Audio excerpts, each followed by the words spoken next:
Viva Voz, com Vera Magalhães.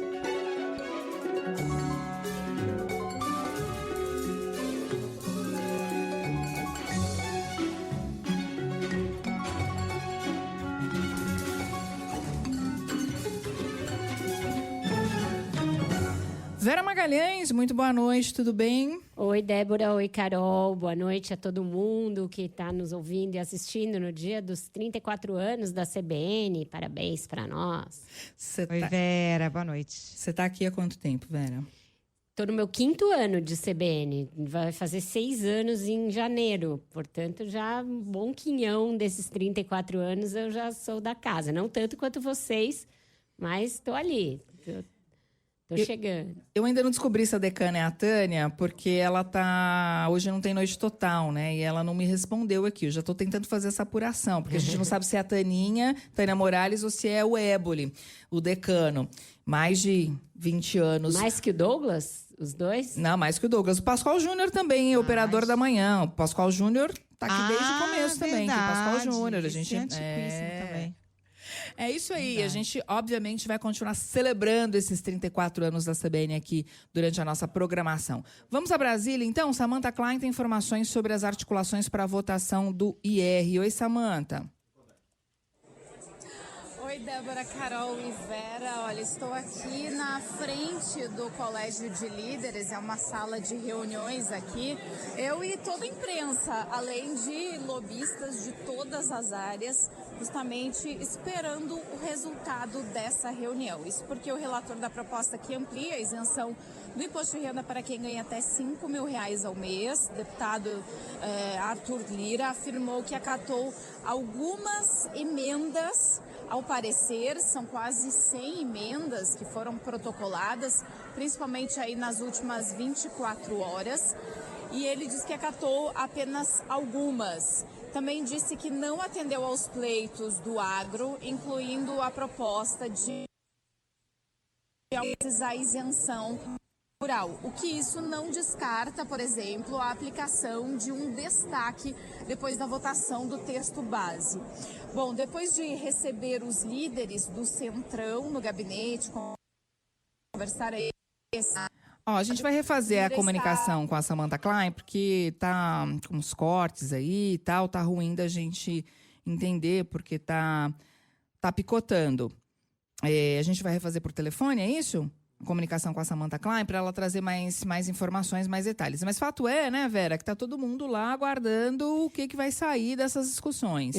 Adorei a descrição que a Samantha fez a respeito da cena. Estamos aqui toda a imprensa, além de vários lobistas, todo mundo coabitando o mesmo corredor. E é bem isso, né? Todo mundo ali tentando emplacar alguma emenda que livre os seus do pagamento de mais imposto. Acho que a Samantha já está de volta. A gente fez a conexão com ela. Diga lá, Samantha, você, a imprensa e os lobistas, é isso? Exatamente. Assim como foi na reunião da Frente Parlamentar da Agropecuária ontem, que teve ali a presença de Hugo Mota, presidente da Câmara, e Arthur Lira. O lobby em peso acompanhando, já que esse projeto realmente ele afeta muitos setores, como o agro, como indústrias, empresários que vem reclamando ali das compensações, e esse é justamente o foco da discussão e provavelmente vai terminar em embate. O que a gente pode dizer? A expectativa de todo mundo, de todos os líderes, de outros parlamentares, é pela aprovação do texto base, que é aquele que prevê, então, isenção para quem ganha até R$5 mil. Mas algumas emendas ganham força, como aquela do Paulinho da Força, que propôs ali uma isenção para até R$7 mil. Por outro lado, os integrantes da Receita Federal, como o próprio Robson Barreirinhas, está por aqui também articulando, conversou com o Lira.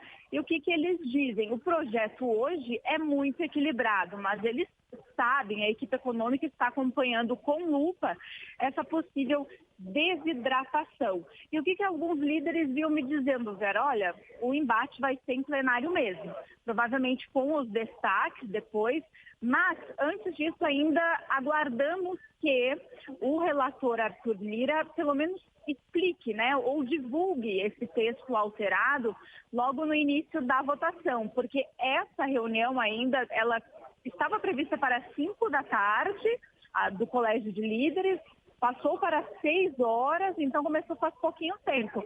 Tendência que vá pelo menos até umas 7 da noite. Então tem muito chão ainda para a gente acompanhar por aqui. Você. Obrigada, Samantha, pelas informações. Agora, Vera, aprovando o texto base, isso a situação está pacificada, né? As discussões vão continuar, porque aí vão vir as discussões sobre essas emendas. Vamos ver se o Lira e o Hugo Motta têm força para combinar no Colégio de Líderes essa votação do texto base sem obstruções e sem emendas a ele num primeiro momento. Tem muita pressão de vários grupos. Tem uma pressão da oposição por fazer populismo tributário em cima de um projeto que é sério. Não é sério, gente, você dizer, vamos ampliar a isenção para todo mundo até 7 mil sem compensação, ou até mesmo até 10 mil, como o Sóstenes Cavalcante estava falando antes. Aí não é sério, não existe isso. Hoje em dia, quem é isento de pagar imposto de renda da pessoa física? Quem ganha até 2 salários mínimos, do que nos valores de hoje equivale a quem ganha até R$ 3.036. Já se está ampliando bastante. Quando você amplia de quem ganha até 3 mil para quem ganha até 5 mil, você já passa a se embarcar dentro dos isentos um grande contingente de brasileiros. E para fazer isso, você precisa garantir uma neutralidade tributária, ou seja, você precisa taxar do outro lado ali da balança quem ganha mais para fazer com que quem ganha menos pague, dentro de um conceito de justiça tributária. E é um conceito que tem que ser seguido com responsabilidade e não substituído por populismo puro e simples. A gente chegou a ver uma entrevista em que o líder do PL dizia que não é a oposição que tem que ter responsabilidade fiscal, o que é um grande e enorme absurdo, porque responsabilidade fiscal é uma obrigatoriedade para todos os poderes, não só para o Executivo. E cabe ao Congresso fazer com que o Executivo se porte dentro da responsabilidade fiscal. Então, não dá para o Congresso pegar e liberar geral, liberar tudo, fazer isso na base do populismo eleitoreiro, para depois tentar fazer com que o governo se desgaste com o projeto que ele mesmo propôs. Mas a gente tem que ver o quanto que o governo está aparelhado, equipado para resistir a esses lobbies e resistir a esse populismo da oposição. A gente ouviu na reportagem da Samantha que o secretário da Receita está lá no Congresso, o ministro Fernando Haddad tem que estar acompanhando para e passo também, o Palácio do Planalto a mesma coisa, porque a chance de haver um monte de casca de banana no meio do caminho do governo é grande. Agora, eu acho que é um ponto a favor aí do governo o fato de que o relator, o deputado Arthur Lira, que é muito influente na Câmara, parece estar comprometido a mexer o mínimo possível no projeto, né? Ele já foi e voltou. Quando ele começou a tramitação, ele disse que ia ser difícil aprovar desse jeito, que talvez tivesse que mexer. Depois ele mesmo propôs ampliar, né? Ter essa escada aí acima de R$5 mil até 7. E agora a sinalização é de que ele está comprometido a não mexer nesse texto que foi apresentado, né? É uma sinalização. Ele estava disposto a mexer lá em cima, tirar algumas categorias e tal, mas isso mudou um pouco depois que o Senado entrou na jogada. Eu acho que essa reunião de líderes que vai começar e que tende a terminar ali umas 7h30, para aí começar a votação, vai nos esclarecer o grau de comprometimento da dupla Hugo Motta e Arthur Lira com o texto do governo, com a disposição do governo de mexer o mínimo possível. Porque é um texto de difícil equilíbrio. Eu acho que ele já foi costurado dentro de uma lógica orgânica em que uma coisa realmente compense a outra. Se você começa a tirar daqui, dali, ele fica capenga, fica que nem uma mesa que você precisa pôr um calço. Então, é muito complicado. O grande embate é quem vai pagar essa conta. Inclusive, tem comentário aqui de ouvinte, o Américo, ele diz o seguinte: essa isenção de IR é o tipo caso de dar esmola com o dinheiro dos outros. Em vez de melhorar a gestão, cortar custos, vai tirar do bolso de outros brasileiros. Ele diz que é a favor da isenção, mas não dessa forma como foi proposto pelo governo. Sabe o que eu acho muito engraçado da maneira como o debate político e econômico está capturado por polarização ideológica? Provavelmente o nosso ouvinte Américo talvez não ganhe mais de 10 mil reais e talvez ele seja beneficiado de alguma maneira, mas ele está vendo e lendo ali naquela bolha que ele ouve que isso é dar esmola com o dinheiro dos outros. Não, isso é praticar um tipo de política tributária que é praticado em vários lugares do mundo, lugares capitalistas, lugares que praticam o liberalismo e que entendem que você precisa ter uma progressividade na questão da taxação da renda e que você precisa taxar a renda de quem ganha muito e não de quem é assalariado, etc. Então, existe um conceito por trás disso. Não é só dar esmola com o dinheiro dos outros, mesmo porque o dinheiro não é dos outros, né? Enfim, é justo que quem recebe mais dinheiro contribua mais. Isso aí é uma questão de filosofia tributária aceita em vários lugares do mundo, e lugares do mundo desenvolvidos, ali com economia pujante, economia desenvolvida. Talvez tenha faltado o governo explicar um pouco melhor, aprofundar um pouco a discussão, mostrar quantos milhões vão ser muito beneficiados e quantos poucos vão ser um pouquinho mais taxados dentro do muito que ganham. Portanto, que não vai fazer uma grande diferença no final do dia. O que acontece é que se mexer muito aí desequilibra e aí pode não ficar bom para nenhum dos lados e pode causar um rombo nas contas públicas, que essas sim já estão bastante depauperadas. E aí entra a parte em que eu concordo com o nosso ouvinte. Precisa também cortar gasto, mas uma coisa não é ligada exatamente à outra. Uma coisa a gente está discutindo quanto as pessoas vão pagar de imposto na pessoa física. E a outra coisa é a necessidade incontestável de o governo praticar uma gestão pública responsável, que corte gastos, que use responsavelmente o dinheiro público. E assim, vale para o governo e vale para o parlamento também, que a gente tem visto aprovar as próprias despesas como se não houvesse amanhã, né? E a gente vai seguir falando desse assunto porque o presidente Lula também falou sobre a expectativa dele em relação a essa votação. A Isa Staciarini traz para a gente de Brasília, Isa.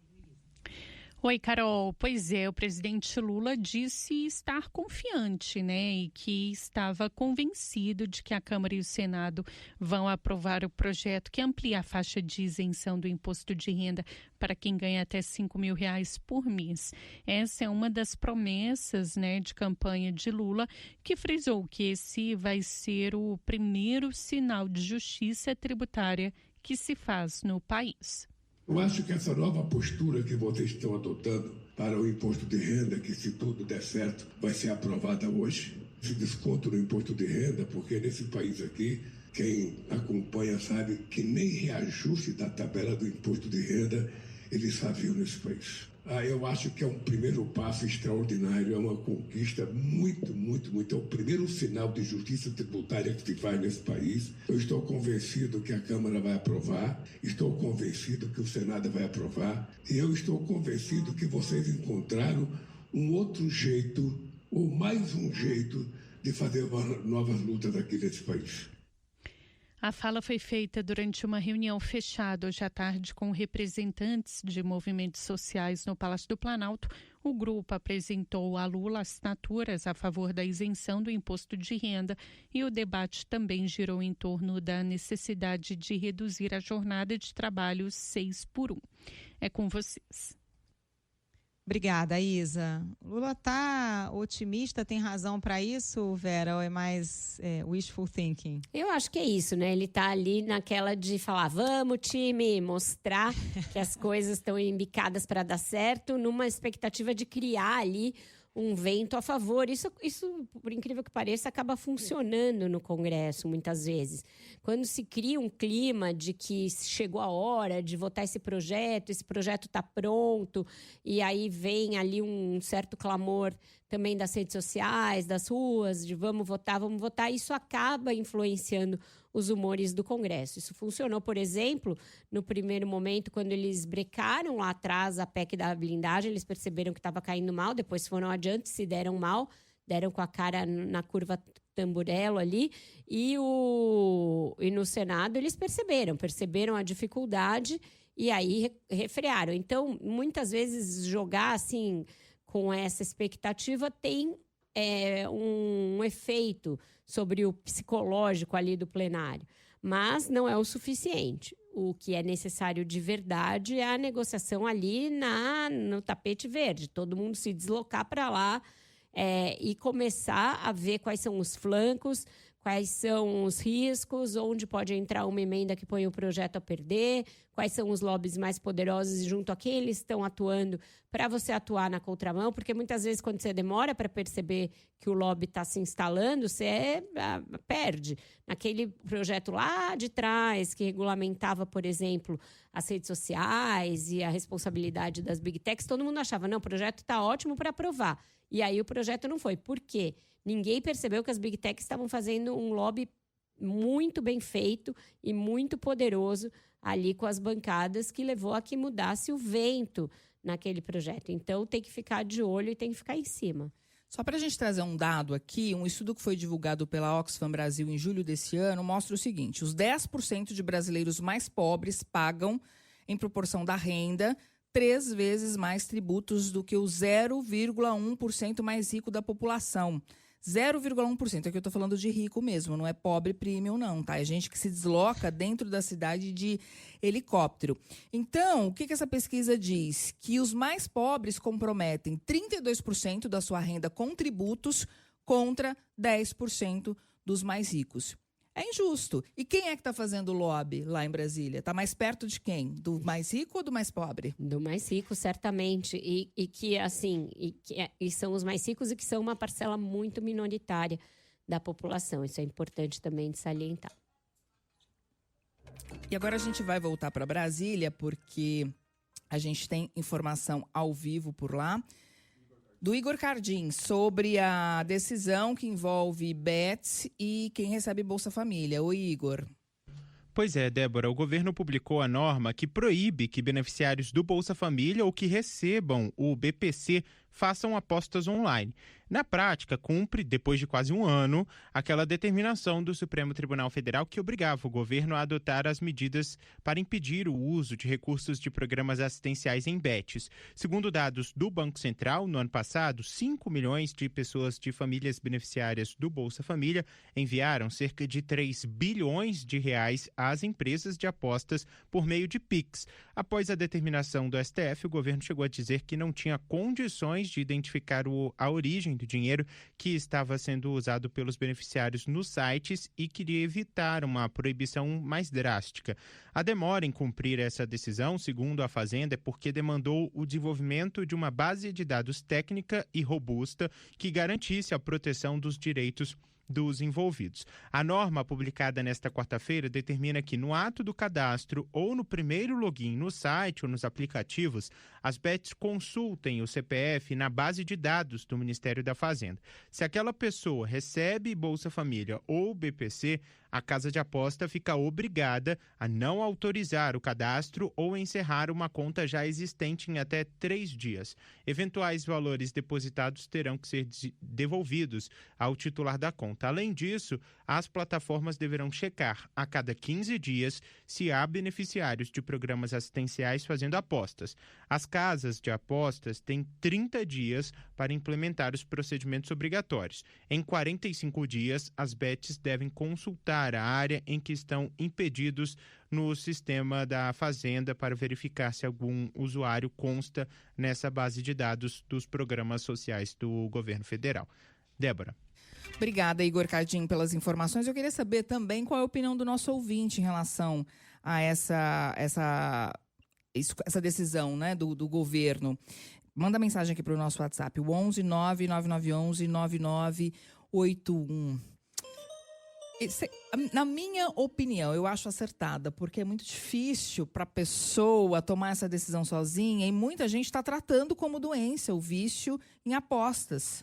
Não, tem que bloquear, já demorou bastante. Eu lembro que a gente estava falando disso há mais de um ano já, e eu acho que demorou muito. Tem que bloquear claramente, tem que ter uma taxação maior também. Teve aquele debate horroroso entre o ministro Haddad e um deputado na semana passada, em que ele falou, então, quer dizer, o senhor é contra taxar as bets? Claro que tem que taxar, é algo que entrou de sola na economia brasileira, está levando ao endividamento de muitas famílias, tem que taxar, também sou favorável.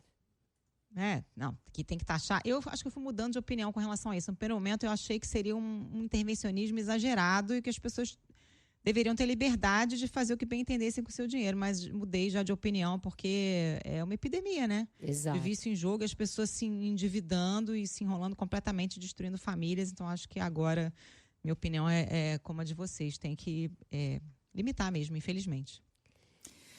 Vamos fazer um intervalo? Vamos, até porque senão o bolo de aniversário da CBN vai acabar, que é um bolinho que é quase do tamanho de um cupcake. Trouxeram um bolo, acabei de ver aqui pelo vidro, amiga, mas é minúsculo, o povo já tá comendo e a gente não vai sobrar nem farelo. Vamos corre lá. Tá bom.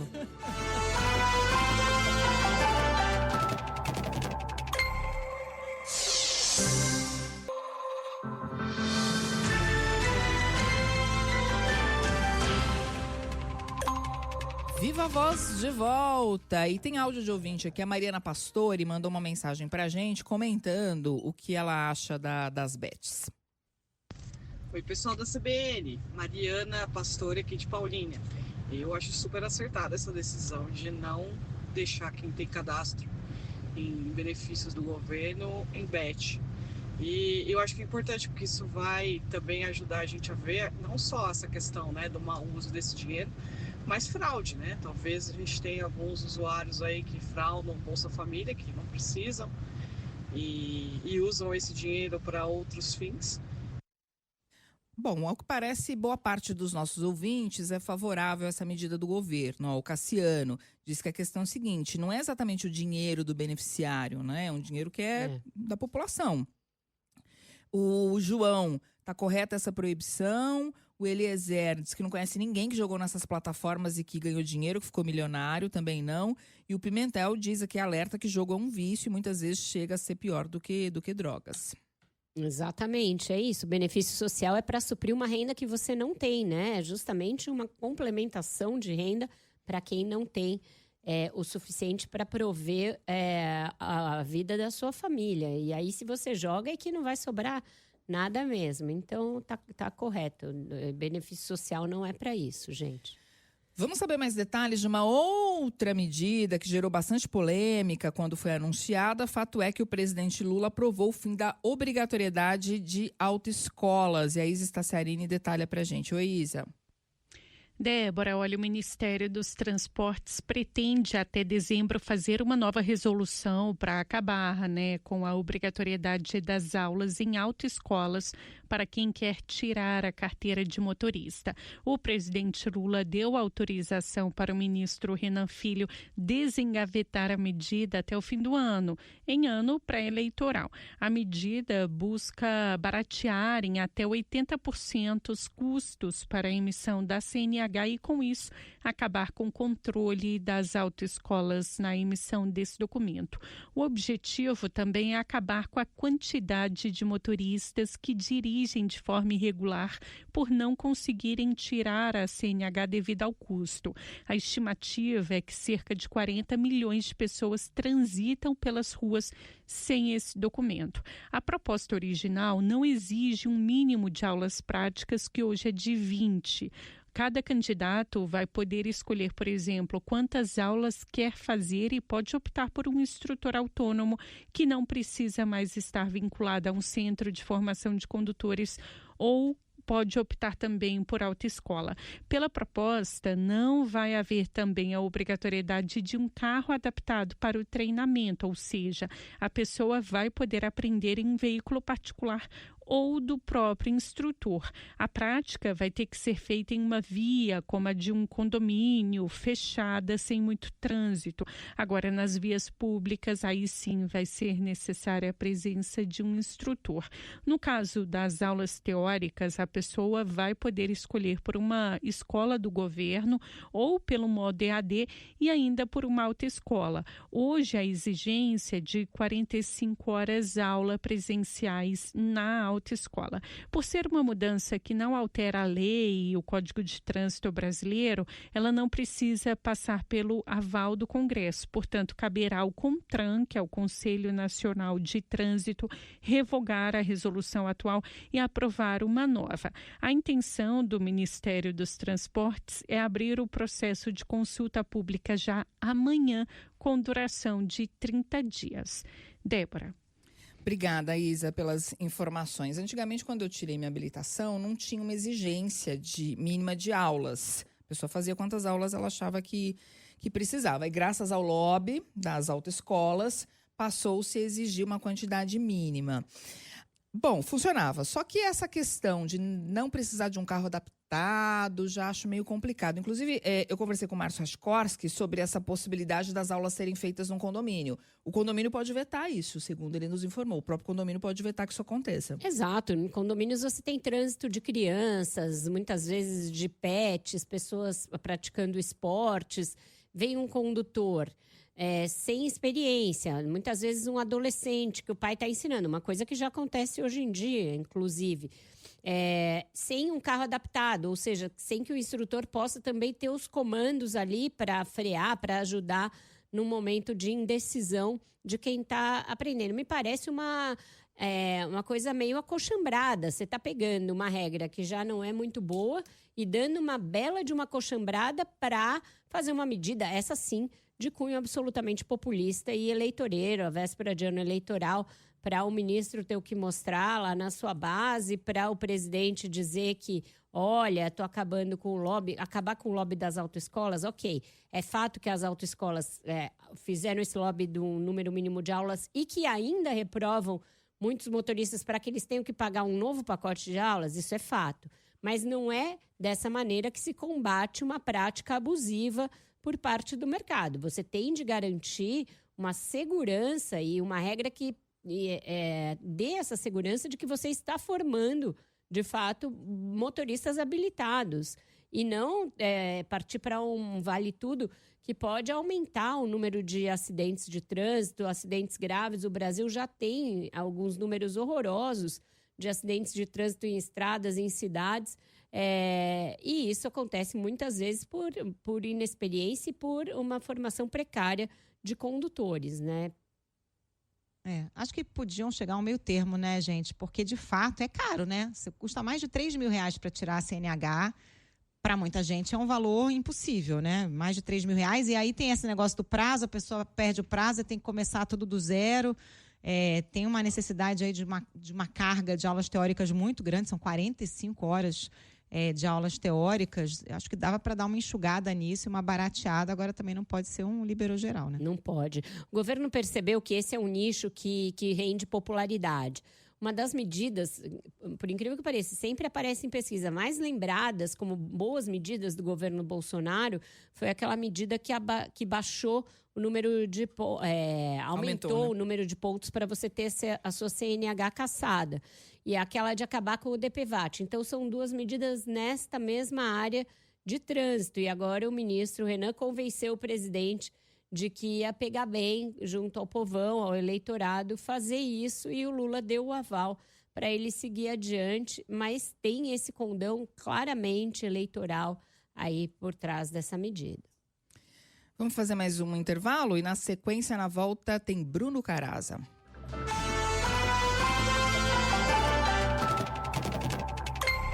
Ponto Final CBN. São 6 horas e 46 minutos, o Viva Voz está de volta, agora já conectados com o nosso colunista Bruno Caraza. Boa noite para você, Bruno. Oi, Vera, boa noite, Carol, boa noite, Débora, boa noite para você que está acompanhando a gente. Boa noite, Bruno. Boa noite. O Bruno, a gente está assistindo aí as negociações a todo vapor para se votar o projeto de lei que aumenta a isenção do imposto de renda da pessoa física para quem ganha até R$5.000 e aumenta também o desconto para quem ganha até 7.350. É a grande bandeira do Lula desde a campanha, pode passar como sua grande marca do terceiro mandato, mas a gente queria entender com você o que ele significa, né, em termos de realmente impacto na economia, impacto para que tamanho da população, quais são os valores aí envolvidos nesse projeto? Pois é, Vera, Brasília animada hoje com essas discussões, né? Sem dúvida nenhuma, é um grande projeto do Lula. O Lula, desde os primeiros mandatos dele, as primeiras campanhas, ele sempre usou uma frase de grande impacto, né? Que era preciso colocar o pobre no orçamento e o rico no imposto de renda no Brasil, né? E aí, nesse sentido, o projeto ele é muito importante porque ele realmente está colocando o rico no imposto de renda. Mas ele vai além disso, né? Ele está tirando não só o pobre, mas também como a boa parte da classe média brasileira está tirando do imposto de renda. A gente, às vezes, usa esse termo classe média de forma equivocada, né? Mas quando a gente vai nos números de distribuição de renda, que a gente vê o quanto que o Brasil é um país pobre e desigual, né? E tem um excelente economista, que é o Marcelo Medeiros, ele talvez seja um dos maiores especialistas no Brasil em desigualdade de renda. Ele tem até um livro muito bom, que é Os Ricos e os Pobres, e ele traz uns números no livro dele que são muito chocantes, né?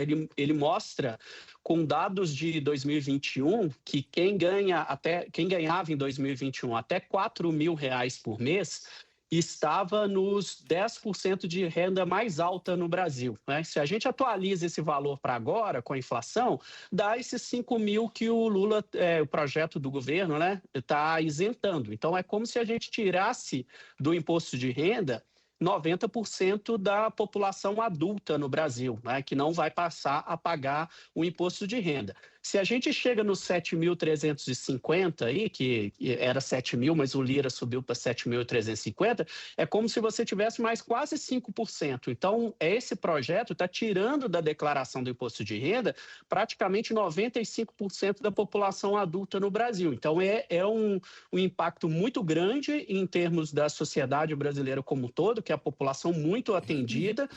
Hoje já tem uma isenção que vai até R$3.000 e poucos, então o governo estima, né, que com essa isenção chegando a 5 mil e essa gradação até 7.350, são 14 milhões de pessoas beneficiadas, e o ganho individual também é muito significativo, porque se você pega uma pessoa que ganha até R$5.000 por mês, que vai ficar isenta, essa isenção de imposto de renda vai representar uma economia que a pessoa vai deixar de ter descontado aí no seu contra-cheque de algo como R$330 por mês, ou quase R$4.000 no ano. Então, é quase um 14º salário para quem é seletista, né?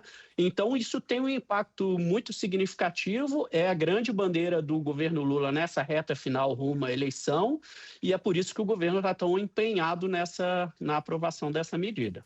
E o impacto fiscal dessa medida também é bilionário, né, Bruno? Como é que o governo pretende pagar essa conta de acordo com o que está no projeto?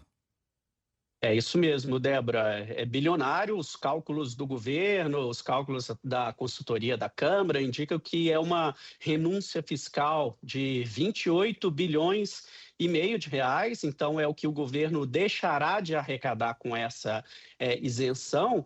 E aí eu acho que é o mérito dessa proposta do governo, que é, para compensar essa perda, o governo está aumentando a tributação das parcelas de renda mais alta no Brasil. A gente tem, ao longo da nossa história, os mais ricos no Brasil, eles sempre se beneficiam de uma série de isenções. A gente tem no Brasil a isenção de lucros e dividendos, a gente tem tributações especiais para várias aplicações financeiras que, em geral, só são acessíveis para a população que tem renda mais alta. Então, a proposta do governo é aumentar o quanto essas parcelas, que são parcelas de renda alta, a gente costuma chamar de renda média, né? Quem ganha aí no Brasil, tem muita gente que acha que ganhando 50 mil reais por mês, ela é classe média, né? E na verdade, isso é uma classe altíssima aqui no Brasil, né? Você está aí no 1%, 1% de renda mais alta no Brasil. E o governo, o que ele está fazendo? Ele propõe que para essas pessoas que ganham até a partir de 50 mil reais por mês, 600 mil reais por ano, você complemente o que você paga de imposto de renda, que é muito pouco para essa classe, proporcionalmente, esse pessoal paga menos de 5% de alíquota de imposto de renda. Então, o que o governo está propondo? Que ele vai calcular tudo que essas pessoas ganham, não só com salários, mas também com dividendos, aluguéis e alguns outros tipos de pagamentos. Você vai apurar quanto que essas pessoas já pagam de imposto de renda. E, por exemplo, se essa pessoa paga aí 2% de imposto de renda, vai ter que complementar até chegar a um patamar que vai sair de 2,5% até chegar em 10%. Então, para quem ganha aí mais de 1.200.000 por ano, que é mais ou menos 100 mil reais por mês, se essa pessoa paga, por exemplo, 4% de imposto de renda no ano, ela vai ter que pagar um extra de 6% para chegar nessa alíquota mínima de 10%. Então, é assim que o governo pretende compensar o impacto fiscal da isenção de quem ganha até 5 mil, cobrando mais imposto de quem ganha acima de 50 mil por mês e principalmente de quem ganha mais de 100 mil por mês. Agora, Bruno, a gente sabe que as resistências são grandes, né, a esse projeto aí de correção de injustiça tributária. Tem risco de as coisas não saírem como o governo espera? Tem grande risco, viu, Carol? E esse risco eu acho que vem dos dois lados, né? Primeiro, tem o lado dos parlamentares que querem jogar para a torcida e aumentar a isenção. Então, por exemplo, tem uma emenda no projeto do deputado Paulinho da Força que pretende aumentar a isenção para 7 mil reais. Tem também uma emenda da deputada Laura Carneiro, que é apoiada aí tanto pelo PL quanto pelo PT, de você isentar também a distribuição de lucros e pagamento de participação nos lucros das empresas para os trabalhadores, né? Então, só essa proposta da isenção da distribuição de participação de lucros para os trabalhadores tem um impacto fiscal de mais 12 bilhões de reais. Então, esse populismo, de um lado, agrava o risco de perda fiscal do governo. E agora tem também o lado daqueles deputados que acabam tentando beneficiar principalmente alguns grupos específicos da sociedade. Tem uma entidade que é a maisprogresso.org, fez uma análise de 53 emendas e ela mostrou que muitas das emendas que já foram aprovadas beneficiam, por exemplo, produtores rurais ligados ao agronegócio, beneficiam donos de cartórios, beneficiam profissionais de segurança pública. Então, também tem um risco de essa compensação do governo ela não vir na sua potencialidade, porque muitos parlamentares ficam querendo aí fazer caridade com chapéu alheio, né? E beneficiar alguns grupos em detrimento da proposta, que é uma proposta boa nessa direção de maior justiça tributária no Brasil, aliviando a carga sobre quem ganha menos e aumentando a carga, a contribuição de quem ganha muito mais nesse país tão pobre e desigual como é o Brasil. É disso que se trata, mas como no Brasil nenhum projeto escapa dos jabutis, a gente está assistindo esses embates de última hora. Obrigada, Bruno, por explicar tão didaticamente aqui para o nosso ouvinte, no dia do aniversário da CBN, esse projeto de alto impacto. A gente te espera de novo na quarta que vem. Parabéns para todos vocês que fazem essa grande empresa, né, gente? Um orgulho participar com vocês aí. É isso. Obrigada. Beijo, Tchau, Bruno. Até. Gente, vamos seguir aqui com informação em Brasília. O Igor Cardin está de volta. Ontem a gente falou aqui sobre uma declaração do ministro do Supremo, Gilmar Mendes, em que ele defendeu a criação de uma lei anti-embargo, né, para proteger as autoridades brasileiras de possíveis sanções, como essas sanções que estão sendo aplicadas pelo governo americano. E aí o Igor Cardin tem a reação de juristas a respeito dessa proposta, né, Igor? Conta pra gente. Pois é, Carol, a aprovação de uma lei anti-embargo no Brasil para tentar evitar essa aplicação das sanções internacionais, autoridades brasileiras, pode ter um valor mais simbólico do que efetivo. É o que avaliam esses juristas consultados pela reportagem da CBN e também pelo nosso colega Felipe Igreja. Depois da aplicação das sanções dos Estados Unidos a autoridades brasileiras, o governo Lula, o STF e a cúpula do Congresso estão debatendo a necessidade de aprovar no país uma lei anti-embargo. A informação foi revelada pelo ministro Gilmar Mendes, do STF. A medida viria em resposta às sanções estrangeiras para evitar que punições aplicadas em outros países sejam adotadas por empresas em territórios brasileiros. Em território brasileiro, né? A norma, no entanto, não poderia evitar a aplicação de punições fora do país. A ideia seria criar regras para que o bloqueio de contas e a proibição do uso de cartão de crédito, por exemplo, não atingissem uma pessoa com contas no Banco do Brasil aqui no país. A lei brasileira daria amparo aos bancos, por exemplo, para rejeitar a aplicação de sanções no território nacional. Para juristas, no entanto, os bancos ainda estariam sujeitos a sanções no exterior, como explica a doutora em Direito Internacional Priscila Caneparo. As bandeiras de cartão de crédito, dentro do Brasil, elas vão ficar protegidas, tudo bem. Mas nada impede que elas atuando aqui no Brasil, que venha a ser sancionado nos Estados Unidos. Então, a empresa ela vai ter que fazer uma ponderação, o que vai valer mais a pena.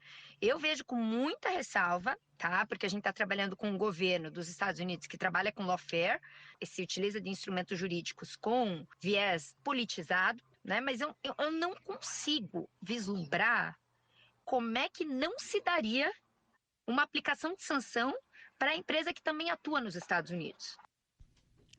O texto da lei ainda segue em debate, mas, segundo o ministro Gilmar Mendes, a medida vem sendo discutida entre as autoridades dos 3 poderes.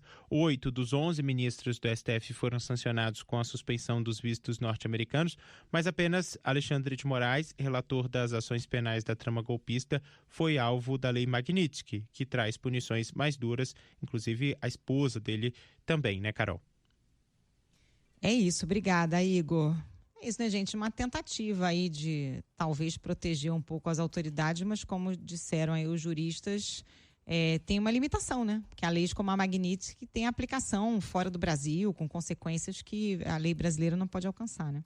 Exato, foi o que a gente falou ontem também aqui, quando o ministro aventou essa possibilidade. Parece um alcance similar ao, por exemplo, daquela medida, daquela decisão do ministro Flávio Dino, que protegeu o ministro Alexandre de Moraes diretamente numa outra ação tal, dos efeitos da lei aqui dentro do Brasil. Acho que é estender mais ou menos o espírito daquela decisão a uma lei própria e que aí abranja todos os casos e valha para todo mundo e para essa lei Magnitsky e outras sanções semelhantes, mas não vai livrar as autoridades de responderem aos efeitos delas no exterior. Não tem como. Muito bem, encerramos por aqui o Viva Voz de hoje. Amanhã tem mais. Beijo, Vera, até. Amanhã tem mais, a gente comeu um pedaço de bolinho aqui. Parabéns a todo mundo aqui da CBN, todos os profissionais, todos os ouvintes que também fazem a rádio todo dia. A gente conta com você, com a sua escuta, com a sua opinião, com o seu feedback. Fala sempre com a gente que a gente gosta. Até amanhã.